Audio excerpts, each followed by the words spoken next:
Assalamualaikum warahmatullahi wabarakatuh. Perkenalkan, nama saya Rangga Maulana Ananta, BPM 18.430. Di sini saya akan menjelaskan tentang penyelesaian sengketa melalui arbitrase internasional. Mata kuliah Hukum Perdata Internasional, dosen Ibu Dewi Rahmawati Gustini, SHMH. Pertama yaitu pengertian arbitrase. Arbitrase adalah cara penyelesaian atau sengketa perdata di luar peradilan umum yang didasarkan pada perjanjian arbitrase yang dibuat secara tertulis oleh para pihak yang bersengketa. Undang-Undang Nomor 30 Tahun 1999. Klausula arbitrase adalah sebuah klausula dalam sebuah surat perjanjian atau kontrak yang mana kedua belah pihak sepakat untuk menyelesaikan sengketa mereka di kemudian hari melalui cara arbitrase. A. Pactum de compromis. B. Akta kompromi. Internasional adalah antar negara atau di luar yurisdiksi negara. Munculnya sengketa yaitu adanya wan prestasi, perbuatan melawan hukum, kerugian di salah satu pihak, ada pihak yang tidak puas atas tanggapan yang menyebabkan kerugian.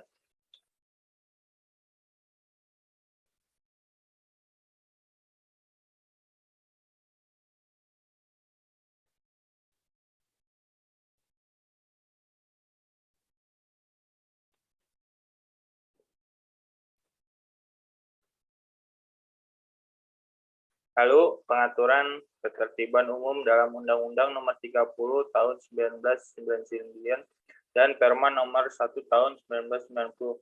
Berdasarkan ketentuan Pasal 66 Undang-Undang Nomor 30 Tahun 1999, suatu putusan arbitrase internasional yang dijatuhkan oleh arbiter atau majelis arbiter di suatu negara yang terikat pada perjanjian baik secara bilateral maupun multilateral mengenai pengakuan dan pelaksanaan putusan arbitrase asing dapat dilaksanakan di Indonesia sepanjang tidak bertentangan dengan ketertiban umum. Ketentuan demikian juga ditemukan pada pasal 3 ayat 3 Perma nomor 1 tahun 1990 tentang tata cara pelaksanaan putusan arbitrase asing. Putusan arbitrase asing yang dapat dilaksanakan di Indonesia terbatas putusan yang tidak bertentangan dengan ketertiban umum. Kemudian oleh pasal 4 ayat 2 ditambahkan lagi bahwa eksekutor tidak dapat dilaksanakan apabila putusan arbitrase asing itu nyata-nyata bertentangan dengan sendi-sendi asasi dan seluruh sistem hukum dan masyarakat Indonesia.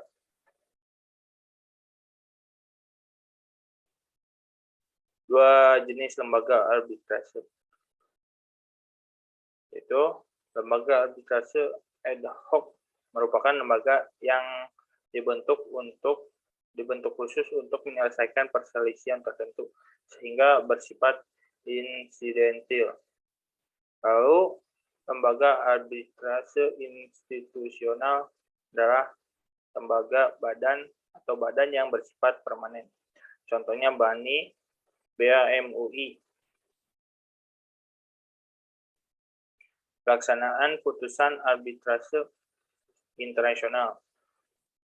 Itu ada eksekutor Pengadilan Negeri Jakarta Pusat. Tahap eksekusi. Itu pendaftaran putusan arbitrase arbiter atau kuasanya kepada Pengadilan Negeri dalam waktu wilayah keputusan tersebut dikeluarkan. Pendaftaran harus dilakukan selambat-lambatnya 30 hari sejak putusan dikeluarkan. Permohonan eksekusi kepada Ketua Pengadilan Negeri Jakarta Pusat. Syarat-syarat pengakuan putusan arbitrase internasional. Itu putusan arbitrase internasional dijatuhkan oleh arbiter atau majelis arbitrase di suatu negara yang dengan negara Indonesia terikat perjanjian baik secara bilateral maupun multilateral mengenai pengakuan dan pelaksanaan putusan arbitrase. Putusan arbitrase internasional sebagaimana dimaksud dalam huruf A tersebut pada putusan yang menurut ketentuan umum Indonesia termasuk dalam ruang lingkup hukum perdagangan. Oke, putusan arbitrase internasional sebagaimana dimaksud dalam huruf A hanya dapat dilaksanakan di Indonesia terbatas pada putusan tidak bertentangan dengan ketertiban umum. D. Putusan arbitrase internasional dapat dilaksanakan di Indonesia setelah memperoleh eksekuatur dari Ketua Pengadilan Negeri Jakarta Pusat. E. Putusan arbitrase internasional sebagaimana dimaksud dalam huruf A yang menyangkut negara Republik Indonesia sebagai salah satu pihak dalam sengketa hanya dapat dilaksanakan setelah memperoleh eksekuatur dari Mahkamah Agung Republik Indonesia yang selanjutnya dilimpahkan kepada Pengadilan Negeri Jakarta Pusat. Penerapan ketentuan umum dapat dilihat dalam kasus IEDFN Sugar Ltd versus Yani Haryanto sebagai berikut. Kasus jual beli ekspor impor gula pasir antara IE dan F-Men Sugar Ltd dengan Yani Haryanto yang kemudian terjadi wan prestasi dari pihak Yani Haryanto berupa tidak terbayarnya sebagian pembayaran transaksi jual beli gula tersebut. Pasal 14 kontrak terdapat klausula arbitrase. Segala sengketa yang timbul dalam pelaksanaan kontrak akan diselesaikan oleh arbitrase. The Council of the Refined Sugar Association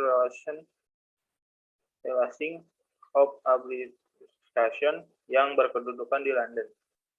Berdasarkan klausula arbitrase tersebut, pada tanggal 1 Juni 1984, Men Sugar Ltd menuntut ganti kerugian kepada Yani Haryanto sebesar 146.300 US dollar melalui arbitrase Refined Sugar.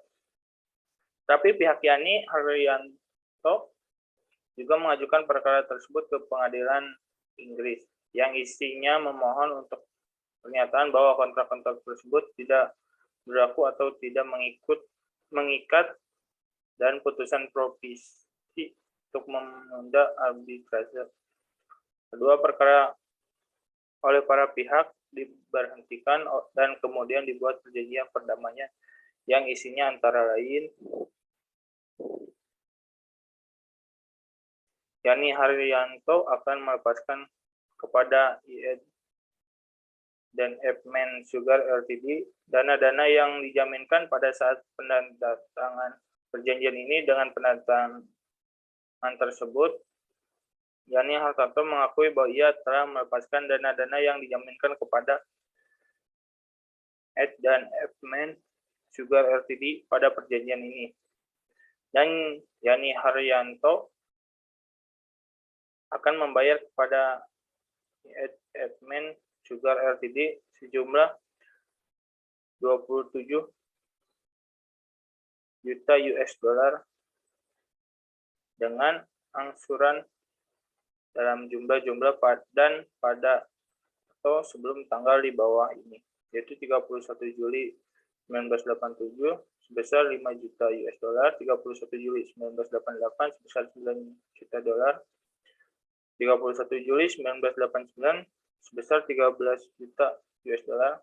Segala perselisihan atau perbedaan di antara kedua belah pihak sehubungan dengan perjanjian perdamaian ini akan diselesaikan melalui the Queen Council of the English Bar sebagai arbiter tunggal. Kemudian arbitrasi tersebut akan dilaksanakan di London. Perjanjian ini harus dikuasai dan ditafsirkan menurut hukum Inggris. Meskipun telah dibuat perjanjian damaian, ternyata Yani Haryanto tetap tidak melaksanakan prestasinya secara penuh, sehingga kemudian IE dan F-Men Sugar Ltd menuntut ganti kerugian kepada Yani Haryanto melalui arbitrase yang dimaksud dalam perjanjian perdamaian tersebut. Dalam putusannya, arbiter mengabulkan tuntutan IE dan F-Men Sugar Ltd. Putusan tersebut dimintakan pelaksanaannya di Indonesia dengan mengajukan permohonan ke Pengadilan Negeri Jakarta Pusat. Mahkamah Agung pada tanggal 1 Maret 1991 memberikan fiat eksekusi dan menyatakan eksekutorial dapat dilaksanakan. Belakangan eksekusi tidak dapat dilaksanakan karena substansi kontrak antara EED dan F-Men Sugar Ltd dan Yani Haryanto bertentangan dengan ketertiban umum. Perjanjian ekspor impor gula tersebut bertentangan dengan Kepres nomor 43 tahun 1974, Junto Kepres nomor 39 tahun 1978. Menurut Kepres tersebut, pengadaan, penyaluran, dan pemasaran gula dimonopoli oleh Badan Urusan Logistik atau Bulog. Terima kasih. Sekian presentasi dari saya. Bila ada kesalahan, mohon dimaafkan. Wabillahi taufiq wal hidayah. Wassalamualaikum warahmatullahi wabarakatuh.